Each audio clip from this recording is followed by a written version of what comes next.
Shalom, selamat malam Bapak Ibu Saudara yang terkasih di dalam Tuhan Yesus Kristus. Kita patut bersyukur kepada Tuhan di tengah-tengah situasi kondisi COVID-19 ini.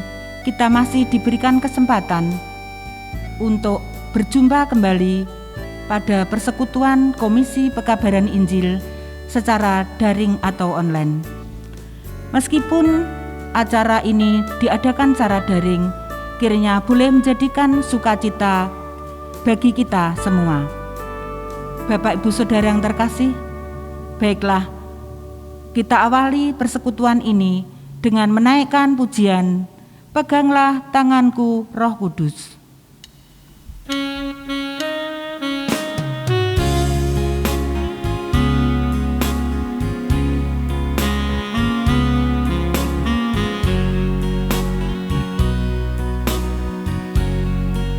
Peganglah tanganku Roh Kudus setiap hari.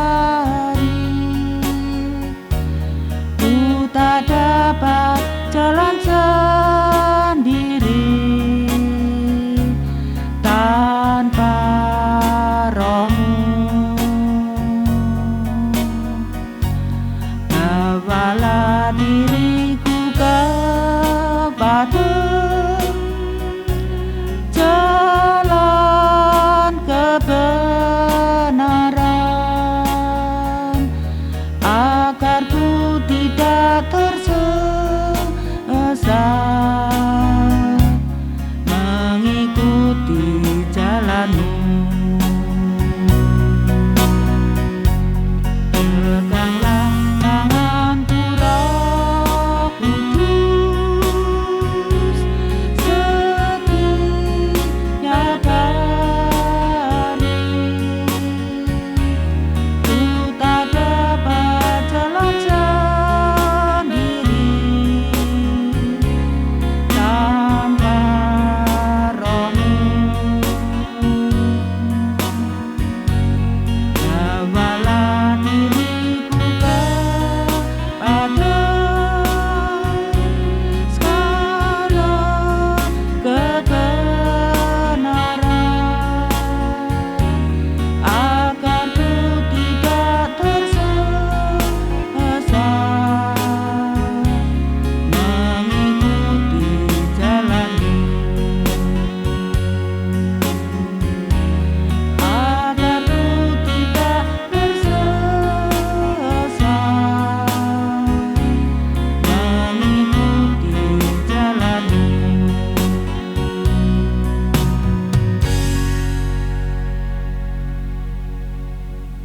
Kita akan bersatu di dalam doa mohon tuntunan Tuhan.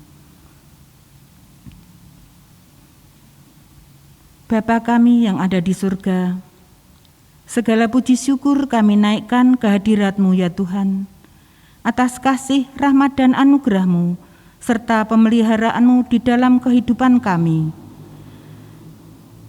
Kami bersyukur di tengah-tengah pandemi ini, kami masih diberikan kesempatan mengikuti persekutuan Komisi Pekabaran Injil secara daring. Kami mohon belas kasihan-Mu dan tuntunan Roh Kudus-Mu Bapa untuk memberkati, mengurapi setiap kami, baik hamba-Mu Pendeta Setiawati yang akan menyampaikan kebenaran firman-Mu, maupun kami semua yang mendengarkan. Ampunilah dosa dan kesalahan kami. Bapa, kami serahkan persekutuan ini sepenuhnya ke dalam tangan kasih Tuhan. Di dalam Tuhan Yesus Kristus kami berdoa dan mengucap syukur. Amin. Bapak Ibu Saudara, mari kita siapkan hati kita untuk mendengarkan firman Tuhan yang akan disampaikan oleh Pendeta Setiawati dengan menaikkan pujian, "Aku datang dan bersujud di hadapan-Mu."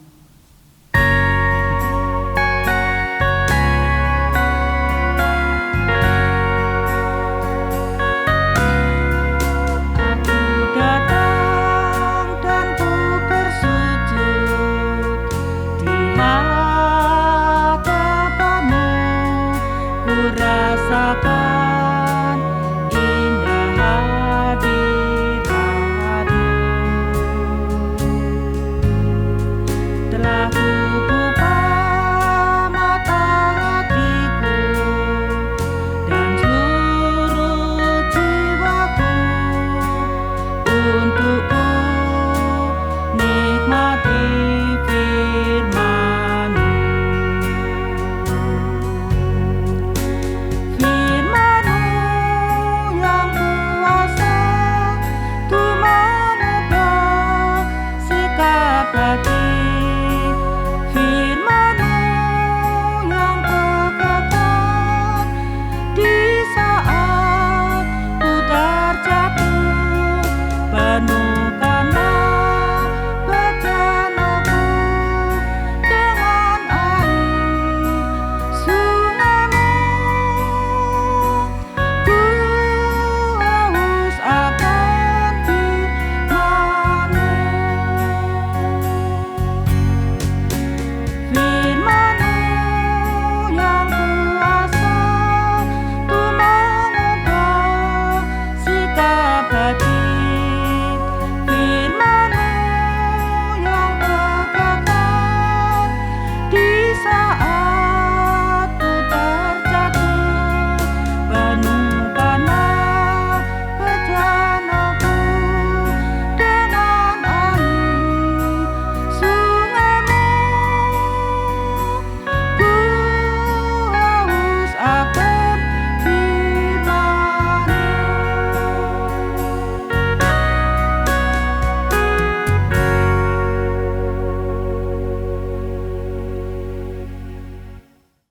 Mari kita berdoa, mohon pimpinan Tuhan untuk pengertian akan firman-Nya. Tuhan, saat ini dalam persekutuan doa Komisi PI kami kembali ingin merenungkan kebenaran firman-Mu. Karena firman-Mu lah sumber kehidupan kami. Firman-Mu lah sumber hikmat kami ya Tuhan. Tolong Tuhan, di dalam kami merenungkan firman-Mu ini, kami dimampukan untuk mengerti, memahami, bahkan meneladan apa yang kami pelajari. Di dalam nama Tuhan Yesus Kristus kami berdoa. Amin. Renungan firman Tuhan diambil dari Kisah Para Rasul pasal 18 ayat 18 sampai dengan 23. Kisah Para Rasul pasal 18 ayat 18 sampai dengan 23. Demikian, Paulus tinggal beberapa hari lagi di Korintus. Lalu ia minta diri kepada saudara-saudara di situ dan berlayar ke Syria. Sesudah ia mencukur rambutnya di Kengrea, karena ia telah bernasar.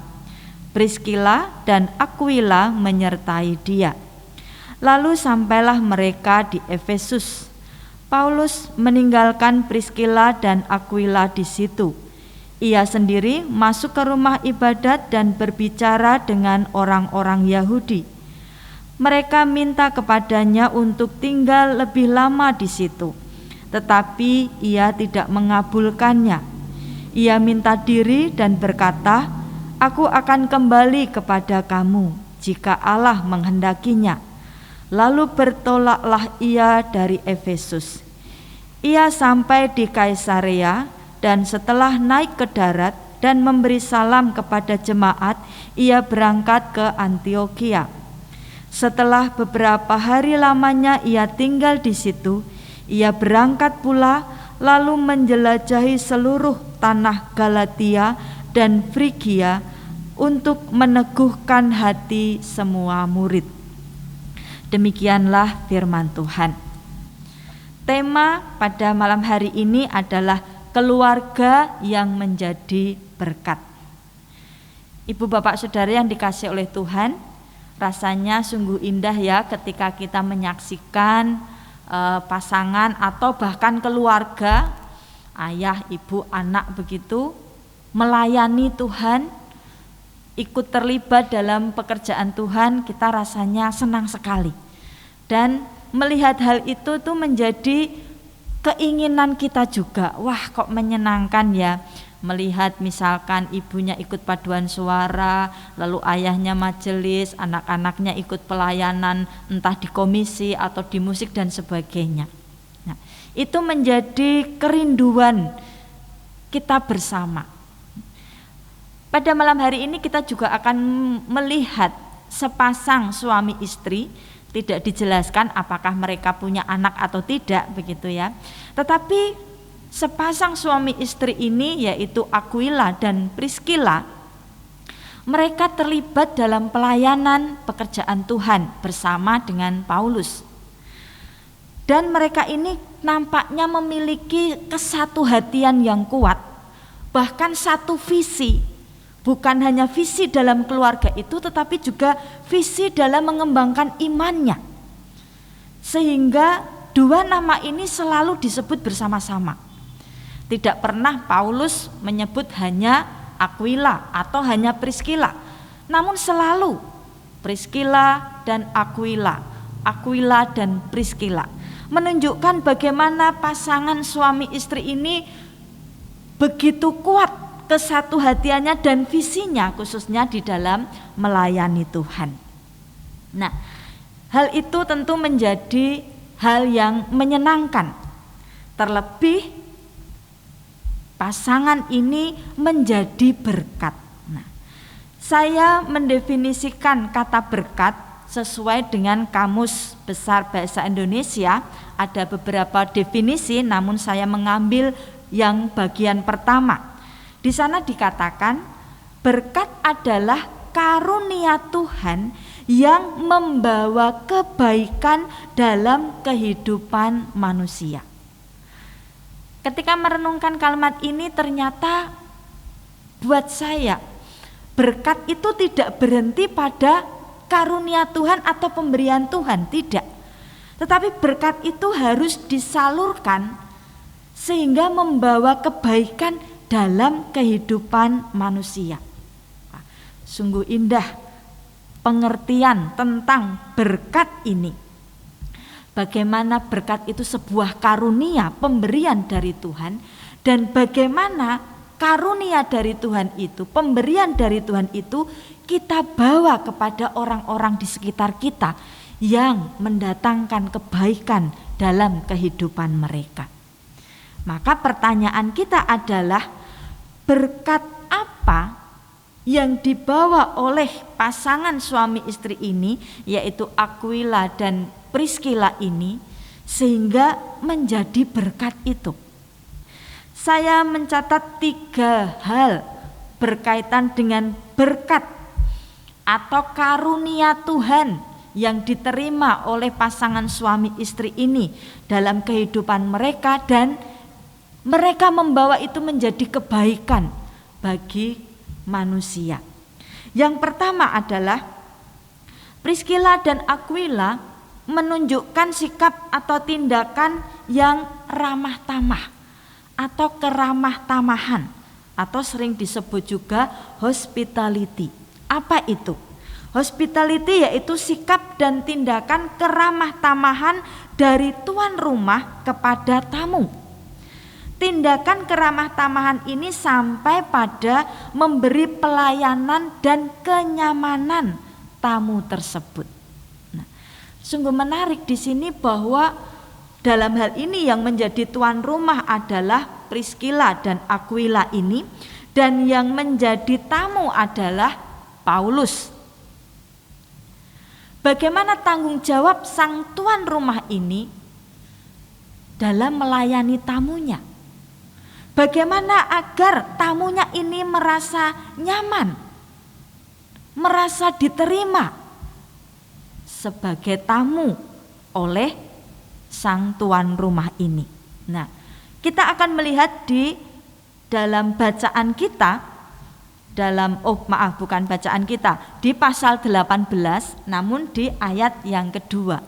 Saya melihat ada progres keramah tamahan yang ditunjukkan oleh Aquila dan Priscilla ini kepada Paulus. Ayat yang kedua dikatakan, di Korintus Paulus berjumpa dengan seorang Yahudi yang bernama Aquila. Kata berjumpa ini dalam bahasa aslinya artinya mengandung arti menemukan setelah mencari. Berarti tidak sekedar berjumpa atau ujuk-ujuk berjumpa, tidak. Tetapi ada upaya dari Paulus untuk mencari sampai menemukan dan berjumpa itu. Nah, ini terjadi di Korintus. Kemungkinan adalah ketika Paulus tiba di Korintus dalam misi penginjilannya ini, lalu dia mungkin bertanya-tanya, adakah di sini orang Yahudi? Lalu mungkin orang itu menunjukkan, oh ada, itu Aquila dan istrinya, begitu. Dia tinggal di satu tempat, begitu. Lalu Paulus mencarinya, lalu menemukan dan berjumpa ini dikatakan. Itu di ayat yang kedua. Masih di ayat yang kedua bagian kalimat yang terakhir dikatakan Paulus singgah ke rumah mereka. Nah, kata singgah ini juga memiliki arti datang untuk melakukan pendekatan atau persetujuan. Berarti ini lebih dekat lagi, lebih akrab lagi dari berjumpa tadi. Berjumpa tadi setelah mencari lalu ketemu, menemukan. Dan singgah berarti mereka sudah ngobrol, sudah lebih akrab begitu. Ngobrol tentang banyak hal saya kira. Sampai kemudian di ayat yang ketiga dikatakan Paulus tinggal bersama-sama dengan mereka. Dari berjumpa, lalu singgah, lalu tinggal. Bahkan di ayat yang ke-11 di sana dikatakan sampai 1 tahun 6 bulan Paulus tinggal bersama dengan pasangan suami istri ini. Mengapa bisa demikian? Karena keramah tamahan yang mereka tunjukkan. Paulus merasa nyaman.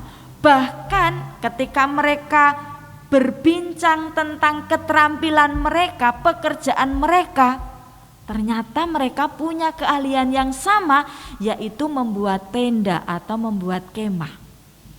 Maka mereka pun melakukan bisnis bersama tanpa mengurangi atau menghilangkan misi dari Paulus. Karena pada hari-hari Sabat Paulus tetap mengajar di Bait Allah atau di rumah ibadat, sinagoge tentunya pada masa itu. Nah, kita melihat di sini ternyata keramah tamahan adalah karunia Tuhan.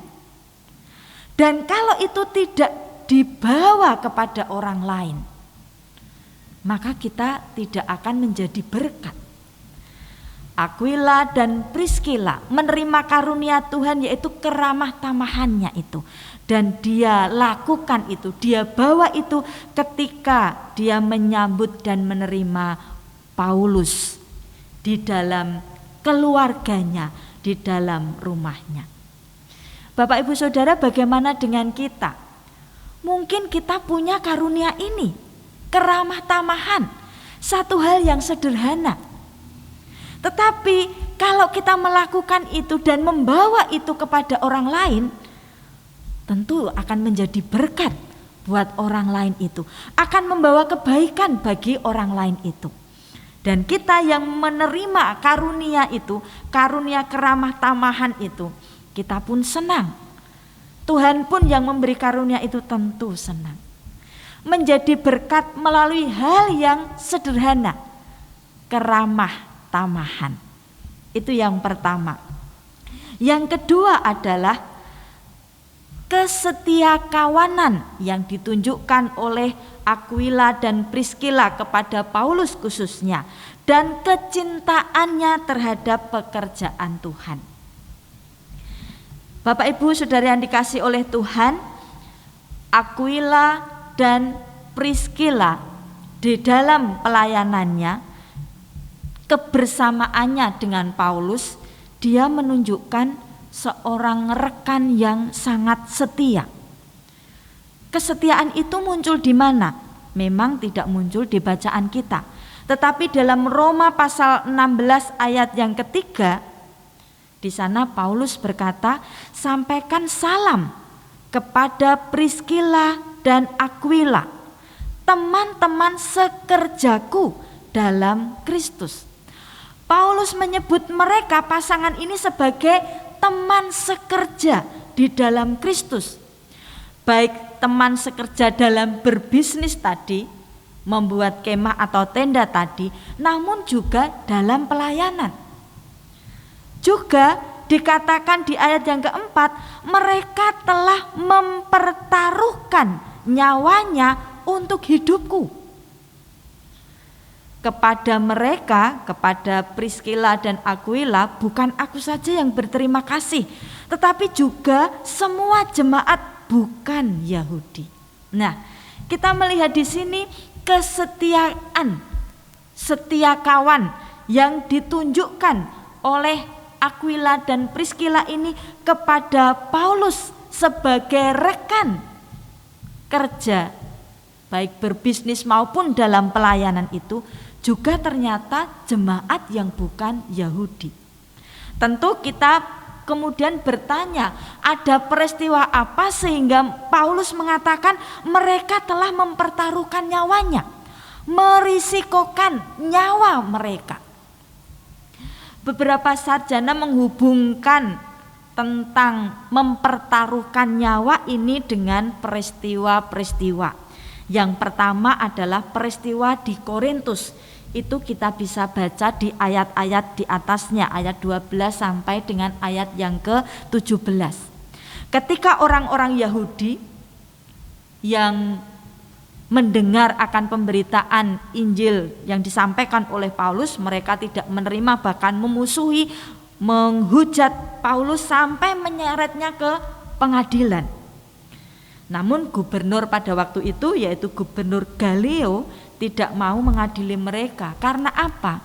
Karena masalah yang dibawa bukan persoalan pelanggaran atau kejahatan yang berkaitan dengan orang lain, tetapi yang dibawa karena persoalan tentang hukum keagamaan mereka, tentang internnya orang Yahudi. Maka Galio tidak mau mengadili Paulus ini.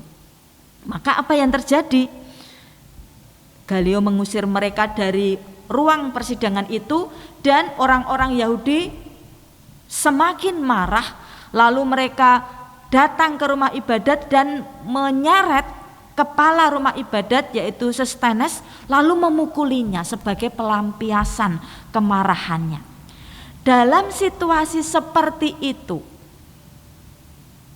bagaimana posisi Paulus? Tentu terancam juga. Maka beberapa murid menyelamatkan Paulus, menghindarkan dari kekacauan ini, dari murka orang-orang Yahudi yang menolak Injil itu. Nah, kemungkinan besar Aquila dan Priskila terlibat dalam penyelamatan Paulus dari kemarahan orang-orang Yahudi itu. Ini di Korintus. Yang kedua adalah peristiwa di Efesus. Itu di Kisah Para Rasul pasal 19 ayat 1 sampai ayat yang ke-12. Sama, di sana terjadi kekacauan juga di gedung kesenian di Efesus. Mengenai apa? Mengenai jalan Tuhan. Ya, artinya tentang kekristenan, tentang orang-orang percaya itu. Demetrius, seorang yang membuat patung dewa Artemis, dia merasa dirugikan oleh karena kehadiran Paulus ini. Mengapa dirugikan? Karena orang yang membeli patung-patungnya sangat berkurang. Mungkin dia hampir bangkrut karena tidak ada lagi orang yang membeli patungnya atau yang beribadah ke kuil dewa Artemis ini. Maka Demetrius menghasut banyak orang untuk membenci Paulus dan pengikutnya. Maka Gaius dan Aristarkus sempat ditangkap oleh mereka, dibawa ke tengah-tengah gedung kesenian itu. Kira-kira apa yang mereka lakukan terhadap Gaius dan Aristarkus ini? Ya, kita tentu bisa membayangkan tidak jauh berbeda dengan yang dilakukan terhadap Sostenes itu. Nah, mendengar hal itu, Paulus ingin segera masuk ke gedung kesenian untuk menyelamatkan teman-temannya.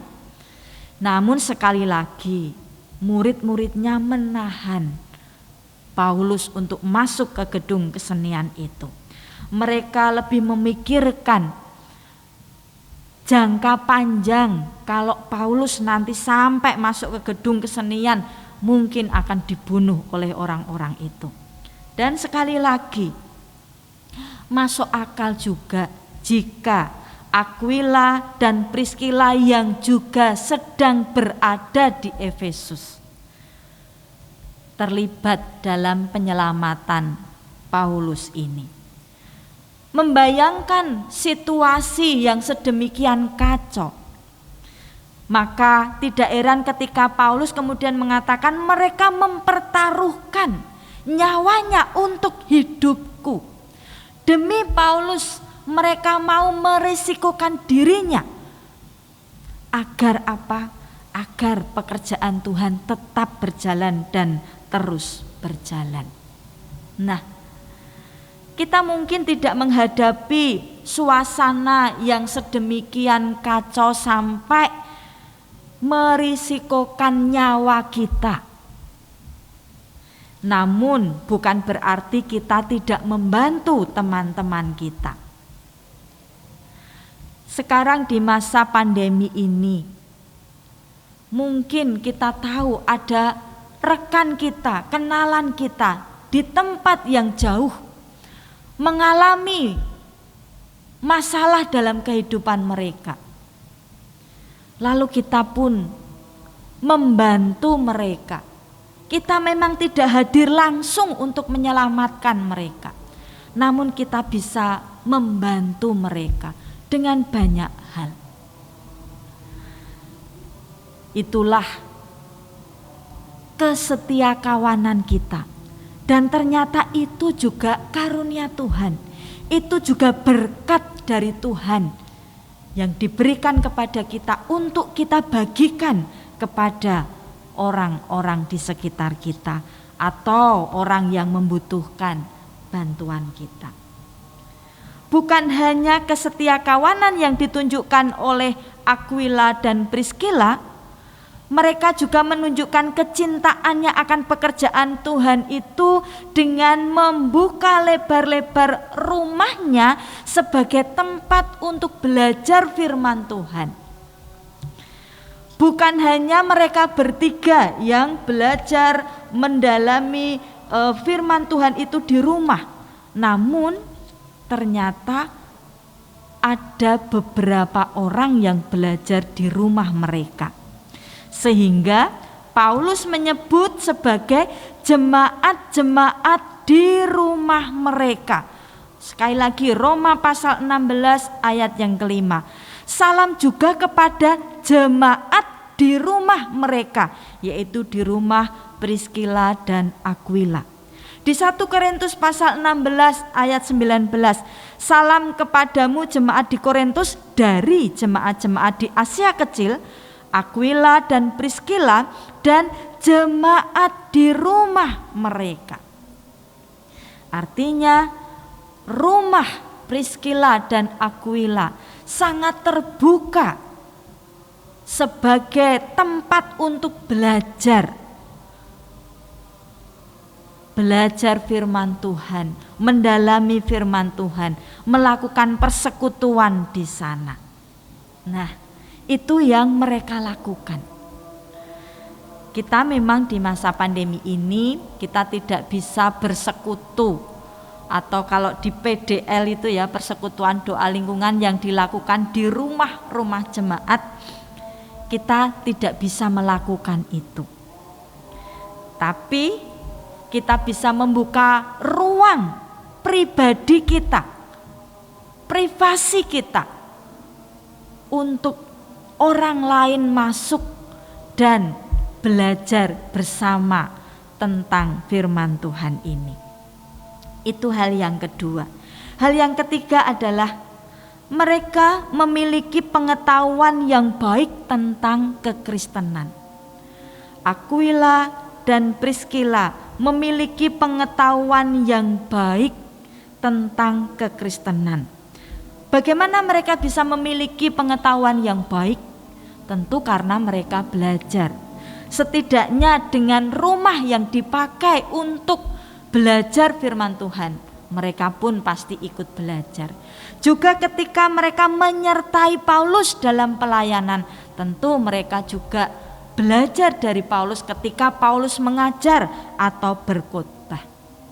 Tentu secara pribadi hal itu juga mendorong mereka untuk menggali firman Tuhan dan merenungkan firman Tuhan sampai kemudian mereka memiliki pengetahuan yang baik tentang kekristenan ini.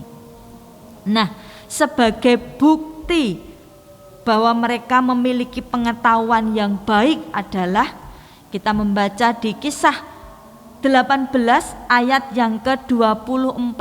Ketika mereka tinggal di Efesus itu, karena Paulus melanjutkan misi penginjilannya, ada seorang yang datang ke Efesus yang bernama Apolos. Siapa Apolos ini? Dikatakan dia berasal dari Alexandria. Dia seorang yang fasih berbicara dan sangat mahir dalam soal-soal kitab suci. Setidaknya ada 3 hal dari ayat ini yang memberikan kita informasi tentang siapa Apolos itu. Mari kita coba bahas satu persatu. Yang pertama, dia berasal dari Alexandria. Alexandria adalah salah satu kota besar di Mesir, terkenal sebagai kota pelajar. Ilmu pengetahuan lebih cepat berkembang dibanding dengan kota-kota lain.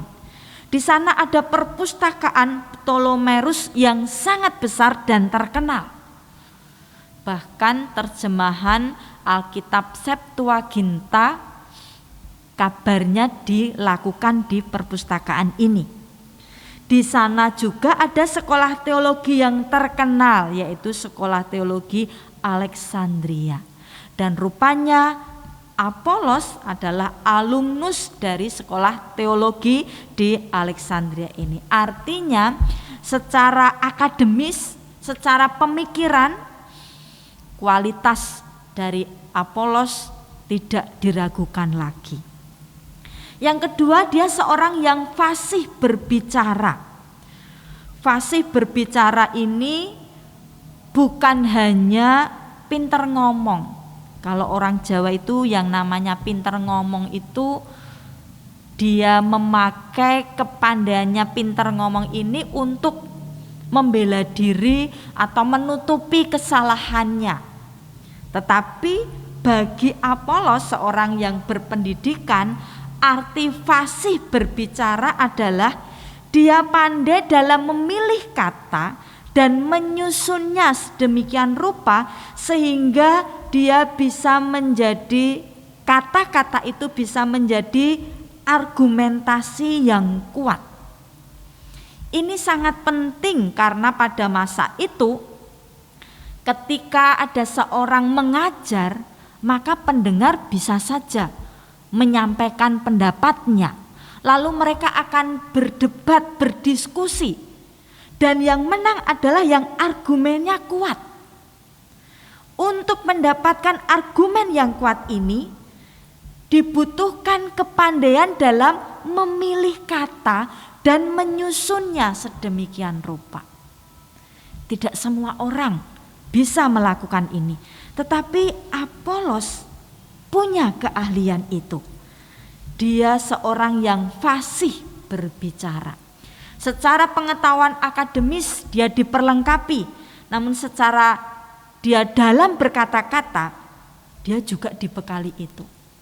Ada orang yang pandai tetapi kurang bisa mengkomunikasikan kepada orang lain.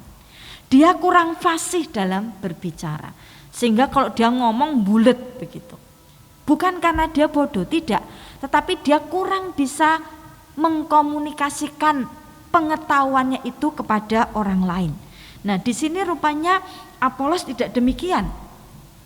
Maka kita melihat Apolos sebagai orang yang tadi pengetahuannya banyak, juga fasih berbicara, tentu menjadi mudah bagi dia untuk menarik perhatian banyak orang, begitu ya. Nah, yang selanjutnya adalah ia sangat mahir dalam soal-soal kitab suci. Wah, ini teologinya begitu kuat, begitu ya. Dia telah menerima pengajaran dalam jalan Tuhan. Artinya dia sudah menjadi pengikut Kristus, begitu ya. Nah, ketika di Efesus, ketika dia dengan semangat, ayat yang kelima dikatakan, dia bersemangat berbicara dan dengan teliti dia mengajar tentang Yesus. Dia tidak sembarangan. Meskipun dia pandai, dia mempersiapkan dengan baik, dengan teliti mengajar tentang Yesus. Tetapi ia hanya mengetahui baptisan Yohanes. Nah, ketika ada tetapinya ini, rupanya ketika Apolos mengajar di dalam bait Allah itu, hadir di sana Aquila dan Priscilla. Dia yang memiliki pengetahuan yang baik itu, sehingga dia mencermati setiap kalimat yang diucapkan oleh Apolos itu.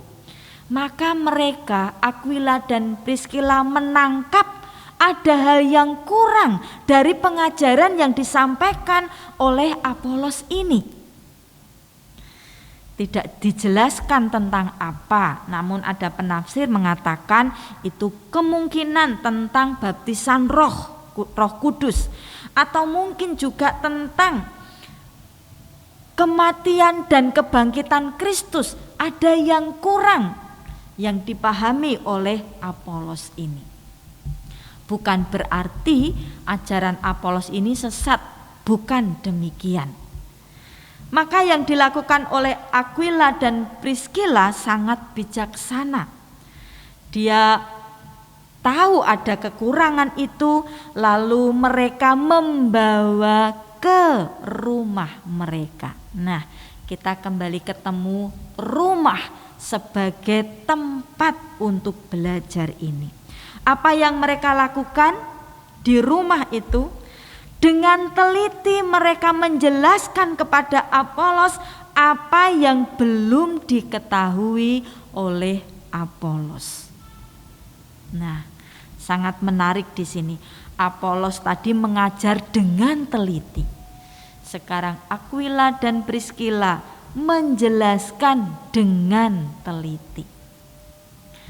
Rupanya baik menyampaikan firman Tuhan maupun mendengarkan firman Tuhan dan menjelaskannya dibutuhkan ketelitian, dibutuhkan kecermatan, kehati-hatian, dan itu yang dilakukan oleh Aquila dan Priscilla.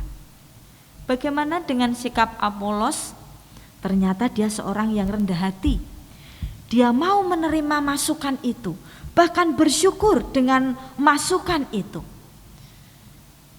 Maka selanjutnya kalau kita membaca ayat-ayat selanjutnya, maka Apolos dalam pelayanannya dia menjadi semakin dipakai oleh Tuhan. Dia semakin berguna. Ayat yang ke-27 dan ayat yang ke-28 dikatakan Apolos melanjutkan pelayanannya dan menjadi seorang yang sangat berguna bagi orang-orang percaya dengan kelebihan yang dimilikinya tersebut. Di bidang akademis dia membantah orang-orang Yahudi di muka umum dengan fasih berbicaranya tadi untuk membuktikan kitab suci bahwa Yesus adalah Mesias. Sungguh luar biasa. Di sisi lain kita melihat Aquila dan Priscilla, siapa mereka? Mereka orang awam dari bidang teologi maksudnya. Namun mereka juga tidak minder dengan keberadaannya yang sebagai tukang kemah ini. Kasih karunia yang dari Tuhan membawa mereka menjadi sama, satu keluarga. Rumah menjadi tempat untuk belajar bersama, menegur, menguatkan, melengkapi. Betapa indahnya rumah itu menjadi tempat bertumbuhnya iman dari anggota-anggota keluarga di situ. Nah, Bapak Ibu Saudara yang dikasihi oleh Tuhan, ketiga hal ini yaitu berkat karunia Tuhan yang membawa kebaikan bagi kehidupan kemanusiaan, bagi kehidupan orang lain. Kiranya itu juga yang kita lakukan. Saya yakin kita pun menerima berkat dari Tuhan. Kita punya keluarga, kita punya rumah. Dan itu setiap saat kita berada di sana. Namun apakah kita bisa menggunakan rumah itu sebagai gereja kecil bagi keluarga kita? Di sana ada pujian, ada doa, ada teguran, ada pengampunan, ada kasih, semuanya dilakukan di situ. Dan itu ternyata membuahkan hal yang baik. Sama ketika Apolos sudah sekolah di rumah Aquila dan Priscilla, dia keluar menjadi orang yang lebih baik lagi, berguna bagi banyak orang. Dan dengan kepandaian dan kelebihan yang dia miliki, dia terus memberitakan bahwa Yesus adalah Mesias. Kita pun bisa menjadikan rumah kita menjadi gereja kecil bagi pasangan kita, bagi anak-anak kita, bagi seluruh anggota keluarga kita. Sehingga ketika mereka keluar dari rumah, mereka pun akan menjadi orang yang berguna bagi banyak orang. Menunjukkan bahwa Yesus adalah Mesias, yang artinya di dalam diri kita ini ada Kristus itu yang tercermin dalam kehidupan kita sehari-hari. Mari kita menjadikan keluarga kita, rumah kita menjadi berkat bagi orang lain. Amin. Terima kasih kepada Ibu Pendeta Setiawati yang sudah menyampaikan kebenaran firman Tuhan. Biarlah apa yang sudah disampaikan boleh menjadi berkat bagi kita semua. Tuhan memberkati pelayanan Ibu. Baiklah, kita akan meresponi firman Tuhan. Kita angkat satu pujian, Bapakku ajaib segala rancanganmu. Tuhan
Bapak Ibu Saudara, kita akan menutup persekutuan Komisi Pekabaran Injil malam hari ini dengan doa syafaat dan doa berkat yang akan disampaikan oleh Pendeta Setiawati. Mari kita berdoa. Bapa di surga, kami bersyukur untuk hari ini kembali kami dapat melakukan persekutuan doa dengan Komisi Pekabaran Injil ya Tuhan, karena pertolongan Tuhan juga kekuatan dan kesehatan yang Tuhan berikan kepada kami sehingga kami dapat melakukan ini.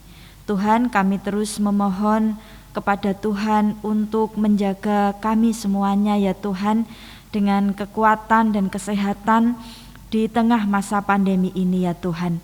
Kami berdoa untuk Komisi PI ya Tuhan, oleh karena di masa pandemi ini sehingga tidak bisa melayani di gereja-gereja mitra, namun kami percaya semangat penginjilan itu tetap ada pada rekan-rekan di Komisi PI ini ya Tuhan, dan mereka pun tetap mengabarkan Injil kepada orang-orang di sekitarnya dan yang dijumpainya. Kami percaya Tuhan, bahkan di tengah keluarga pun kami dapat memberitakan Injil Tuhan. Di dalam keluarga kami dapat bersama-sama belajar untuk melakukan kebenaran firman-Mu ya Tuhan. Sehingga melalui keluarga kami pun ya Tuhan, iman kami bertumbuh, juga jiwa dan semangat penginjilan pun dapat bertumbuh melalui keluarga kami ya Tuhan. Juga di tempat-tempat di mana kami bekerja dan kepada siapapun kami berjumpa, kiranya semangat memberitakan Injil itu terus menyala di dalam diri kami ya Tuhan. Terima kasih ya Tuhan, kami mengucap syukur untuk persekutuan doa Komisi PI ini dapat berjalan dengan baik oleh karena pertolongan dan penyertaan-Mu ya Tuhan. Kiranya Tuhan terus menuntun, Tuhan terus memberikan visi, Tuhan terus memberikan kekuatan dan semangat kepada rekan-rekan di Komisi PI ini ya Tuhan, sehingga semangat memberitakan Injil akan terus ada. Terima kasih Tuhan, oleh karena pertolongan-Mu kami boleh melakukan persekutuan doa pada malam hari ini. Selanjutnya Tuhan, kami mohon berkat-Mu. Bapak Ibu Saudara, arahkanlah hati kepada Tuhan dan terimalah berkat-Nya. Kasih karunia dari Allah Bapa, penyertaan di dalam Putra Tunggal Yesus Kristus, pertolongan, pemeliharaan, naungan Allah Roh Kudus akan senantiasa menyertai saudara sekalian dari sekarang sampai selama-lamanya. Amin.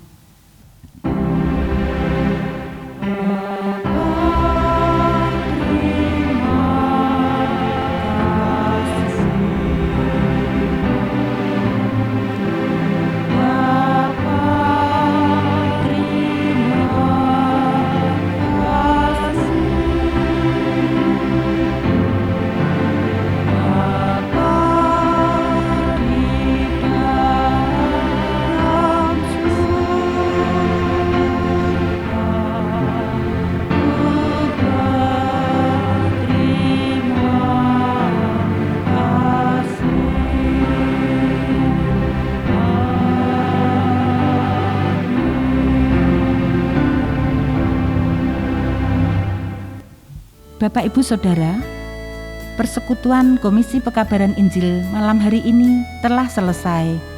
Sampai jumpa kembali pada persekutuan yang akan datang. Tetap semangat, jaga kondisi kesehatan, patuhi protokol kesehatan dengan 5M. Tuhan memberkati.